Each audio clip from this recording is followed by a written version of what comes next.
Bonsoir mes chers petits amis. Vous savez que Petit Louis et Mirabelle sont, ma foi, de plus en plus sages. J'espère que vous aussi, les petits enfants qui m'écoutez, vous faites plaisir à vos parents. D'accord, gros ours, mais je t'en prie, ne me fais pas trop attendre. Soyez sans crainte, patron. Oh, hop là. Pop, pop, pop, pop, pop, pop, pop, pop, pop, pop, pop, pop, pop.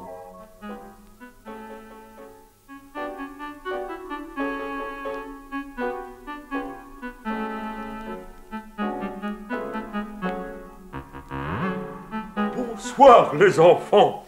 Tu vois, Nounours, j'ai bu tout mon médicament tout seul. Ah, c'est très bien, petit Louis. Tu es vraiment un homme. Dis Nounours, tu veux bien nous raconter une histoire? Mais bien sûr, les enfants. Une très jolie histoire que m'a racontée mon papa. C'est l'histoire de la petite améthyste et de la balançoire. Vous la connaissez? Oh non, on la connaît pas. Raconte vite. Voilà. Il y avait une fois, il y a bien longtemps, une petite fille qui s'appelait Améthyste. Pourquoi améthyste? Parce qu'elle avait de grands yeux tout bleus, couleur d'une jolie pierre précieuse qu'on appelle améthyste. Elle vivait dans une grande forêt avec ses parents et avec les amis de ses parents, les animaux. Ils habitaient dans des maisons de paille.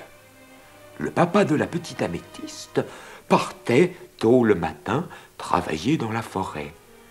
Sa maman allait faire les commissions et Améthyste jouait toute seule dans la grande forêt. Oh, elle avait pas peur? Bon, vous les filles, vous avez toujours peur.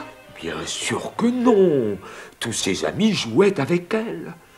De jolis oiseaux de toutes les couleurs. Et elle jouait aussi à cache-cache avec les biches et les chevreuils. Oh, comme ils sont mignons. Oh, comme ils sont jolis. Ils étaient tous très gentils avec elle. Sauf un vilain serpent, un gros tigre et cet énorme crocodile qui aurait bien voulu la manger. C'est pas gentil ça. Oh non, c'est pas gentil du tout, dis donc. Les parents d'Améthyste lui avaient bien recommandé de faire attention.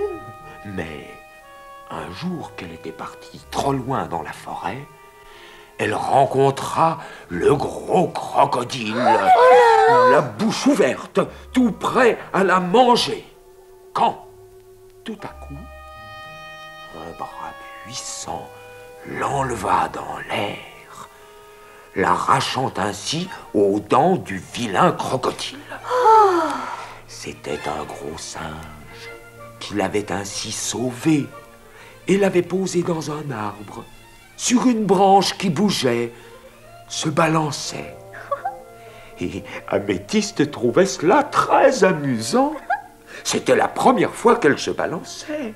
Et elle riait, elle riait. Oh, c'est amusant de se balancer, c'est vrai. Mais ses parents étaient rentrés à la maison et la cherchaient partout. Ils étaient très inquiets. Mais ils l'ont retrouvé. Oh oui, ils l'ont retrouvé, un gros ours. Évidemment, ils l'entendirent qui riait et, en levant la tête, ils la virent dans l'arbre, en train de se balancer avec le gros singe.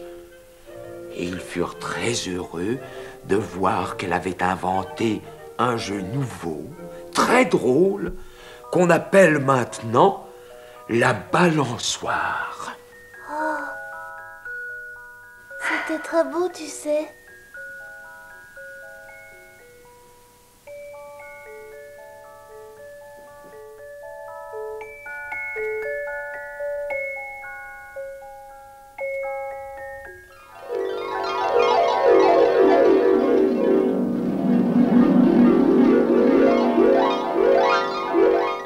Bonne nuit, petit Louis. Bonne nuit, Mirabelle. Bonne nuit, tous mes chers petits amis. Embrassez vos parents allez vite au dodo et endormez-vous bien sagement. Nous reviendrons vous voir sans faute demain. Bonne nuit. À demain. Ah, te voilà, nounours. Allons, en route.